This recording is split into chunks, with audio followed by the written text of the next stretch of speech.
Joining us now for the World Brief is Adefemi Akinsoya. Good morning, Femi. Good morning, Rufai. Good morning, Ayo. Hey, good Meg. morning, Rotus. I hope you're all doing so well. So good to see you and hear your voices. Let us tell you about what's happening around the world.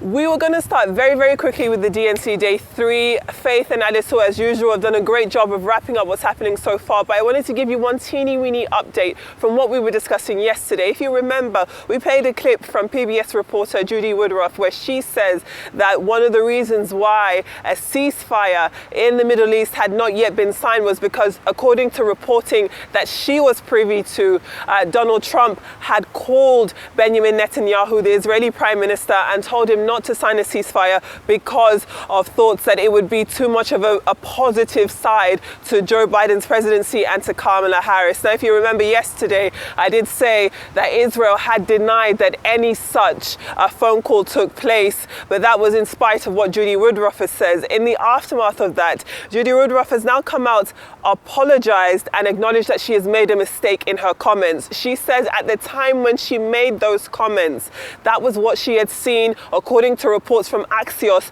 and Reuters. But thereafter, she had not been aware that both of those outlets had updated the story to say both parties, Israel, like I had said yesterday, but also the Trump-Vance campaign, had both denied, according to those reports, that any such phone call took place. So as a result of that, she acknowledged that she had made a mistake and also issued an apology. So I just wanted to wrap up a bit of what we're seeing on the sidelines of this DNC. But then staying on with Donald Trump, he has of course been campaigning aggressively this week. I had said that throughout this week, and of course in the run-up to November 5th, Election Day, he will continue to be campaigning feverishly, and so he has been in North Carolina at his latest rally, talking to a huge crowd of people who are obviously very happy to see him, in support of him, his ideas. Of course, he took to the stage, spoke in his usual animated self, but one thing I wanted to make mention of is that this is the first time we're seeing Donald Trump on stage standing behind bulletproof glass. This is of course a callback to the assassination attempt he suffered earlier this year when he was appearing in Pennsylvania. And of course, his ear was grazed by it. He did suffer sustainable injuries, even though he was able to walk off stage on his own 2 feet. It is definitely something that called for both sides of people to condemn election violence, to understand that democracy is a choice and that people are entitled to have their own choices, and it shouldn't ever result to a point where someone's life is at danger. So we are seeing callbacks of that, with him appearing at North Carolina to, of course, a very friendly crowd, but nevertheless behind bulletproof glass. Now, again, staying with the Trump-Vance campaign, there are reports that Robert F. Kennedy Jr. may be pulling out of the presidential race. He is, of course, the independent candidate, and he has said that he will address the nation on Friday. And it's expected that this address of the nation come Friday will be him formally pulling out of his own presidential race and perhaps throwing his weight behind Donald Trump and J.D. Vance. Now, J.D. Vance initially had said that it would be a good thing if RFK Jr. does that, that it would be a smart decision for him to make, although he confessed that he actually hasn't had any direct conversation with RFK Jr. But Donald Trump, speaking to reporters earlier this week on Wednesday, said that, well, you know, he can't say for sure whether or not that's going to happen, but if RFK Jr. does pull out of the race and does endorse him, it's something that he would be happy about, something that he would welcome with open arms. And he did refer to him as a very smart guy and a good guy. So it's not often we hear Donald Trump speak positively about his political rivals, but in this instance, it will be very interesting to see if come tomorrow there will be a bit of an update with this independent candidate throwing his weight perhaps behind the Trump and J.D. Vance campaign. Do you want to bring to you, before I come back to you for your comments, another story, but this time looking at, of course, a business story. McDonald's, a very, very popular fast food chain around the world, they have announced that they are opening 200 more branches in the United Kingdom and Ireland over the course of the next 4 years. This is part of a £1 billion expansion plan. And the reason why I'm telling you this is not because I want to tell you about Big Macs or chicken nuggets, but because, again, this expansion is happening at a time where McDonald's is suffering from a decline in sales. And that is largely due to a lot of people in the United Kingdom, again across the world, who feel as though McDonald's as a corporation had been supporting Israel, had been supporting the IDF, and pro-Palestinian consumers had boycotted against McDonald's and also the likes of Starbucks. And we do see, as a result, a severe decline in sales. So looking at McDonald's specifically, this decline in sales is still very much ongoing. They're still trying to bridge that gap. But with this expansion, they do believe that they will be able to close the gap that they have been suffering in terms of this boycott and decline in sales. And it does seem as if they're throwing their weight behind the United Kingdom and Europe and the fact that people will continue eating fast food. And lastly, coming back to the African continent, coming back to our home nation of Nigeria, of course, we have been discussing that the Nigerian Immigration Service has announced that the price of passports, of a Nigerian international passport, has again increased. Both the 32-page document and also the 64-page document that lasts for 10 years, that has gone from being 70,000 naira to 100,000 naira. It is quite a considerable drop. And here in the diaspora, here in the United Kingdom, of course, there's a huge Nigerian community here, but it is perhaps a bit more financially beneficial for Nigerians in the diaspora to get their passports renewed here in the United Kingdom, because diaspora fees remain unchanged. It's still going to be the same price.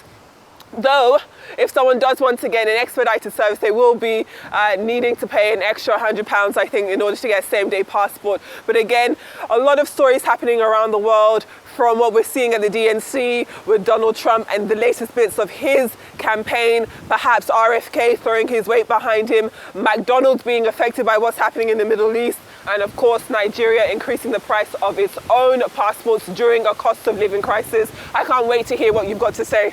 Yeah, I'll start from Nigeria and go backwards. Thank you so much, Adeswa. Adefemi, awesome stuff as always. So with Nigeria, the federal, of course, Adefemi, I corrected myself. The cost of production is higher. So this is not a surprise with respect to that. The federal government, of course, has domesticated the production of passports in Nigeria. This is something that used to be done overseas. So the foreign exchange dynamic was improved there. But still, the cost, when you think about what goes into producing these passports, that has increased. So McDonald's is taking a bet on the UK economy, despite the fact that we expect taxes to go up, despite the fact that public debt in the UK is going up and tough times are there. This shows you what optimism looks like, that they're saying, hey, listen, we still think that purchasing power in the UK is going to support this expansion going into the United Kingdom from McDonald's. To RFK Jr., in a three-way tie, when you look at polls, Kamala Harris, Donald Trump, RFK pulls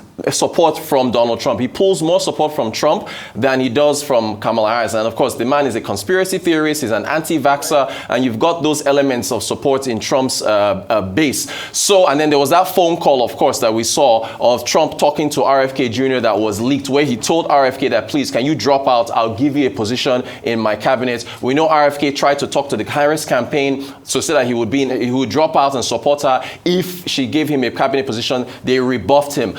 And then coming to Mr. Woodworth and her apologizing, good to see that she corrected herself. So interesting stories today, Adefemi. Thank you so much. All right, a statement on the Nigerian passport increase. My only statement would be that let them justify the increase. A number of people might not be averse, because people pay even higher than that currently to try and get good service for, in terms of timely passport, the rate of time of processing, and also the number of leaves. Let it just work. People are paying almost double or triple of that amount to get their passport. So it's not about the increase. It is for them to justify the increase of the cost of getting a passport. Now, going on to the United States, we talked about it a number of times. So let me talk about Donald Trump, because this week week. He's, a number of people had said, oh, he's been a bit quiet, maybe just allowing the Democrats, but he has been heavy on the campaign grounds. He's been to one of the battlegrounds in North Carolina. He's had good success in the last few, the Republicans have had a good showing in the last few elections in the North Carolina area. So it's a good place for him. Now, I thought the show of him behind the bulletproof was also demonstrating the theme of this particular campaign, which was national security. And so by that statement, that visual statement was pointing to the fact that America is not very safe, of course, drawing to what happened to him in Pennsylvania in July. So beyond his personal security, that might also be a subtle jab that he had to, at this point, speak for national security behind the glass. Just to say again, since we talked about anti-terrorism earlier on, he spoke about his investment in the military, that it would be so attractive. He himself would want to resign and join the military. So part of his commitment to security in the United States of America. I think speaking behind the glass was pretty much what the Secret Service decided, that after that attempt at shooting, anytime he's having an open air rally, they have to have like a bulletproof glass. And I think that's about one of his first open air rallies since that happened. But let me go back to the Woodward case. It's deeper than that. She came out to apologize because of the trolls against her online. It wasn't that what she said was not true. She quoted Reuters and Axios. Axios said they had 2 witnesses to that effect that saw that conversation happen. Trump denied it, Netanyahu denied it. But guess what? The American mock rackers have gone ahead to petition the DOJ to investigate more. If Trump is found at the breach of that, he'll be violating something called the Logan Act. The Logan Act was set up in the 1700s after George Logan, a pacifist, when America and France was having a big war and fight, went ahead to negotiate with France at the expense of America on its own as a private citizens. And the Logan Act says that no private citizen should dabble into negotiation with foreign matters as regards state matters. But let me further now tell you that he had already done that already. Because in the first conversation with Netanyahu, it was reported that Trump expressed his discontent about the ceasefire deal. That was expressing the discontent to a foreign leader in a meeting about an American state policy. So I think the legal expert should look if is that not a breach already of the Logan Act, coupled with this conversation that it was alleged that he had. But anyway, like Axios also reported, the only part that she didn't add was the fact that Axios reported that afterwards the 2 boat camps had denied that conversation happened in the end. So let's see how all of this pans out. It's a deeper matter than all of this in the end. And Nigerian passport, hope we're able to get it. We'd like to say a very big thank you to you, mate, in the UK.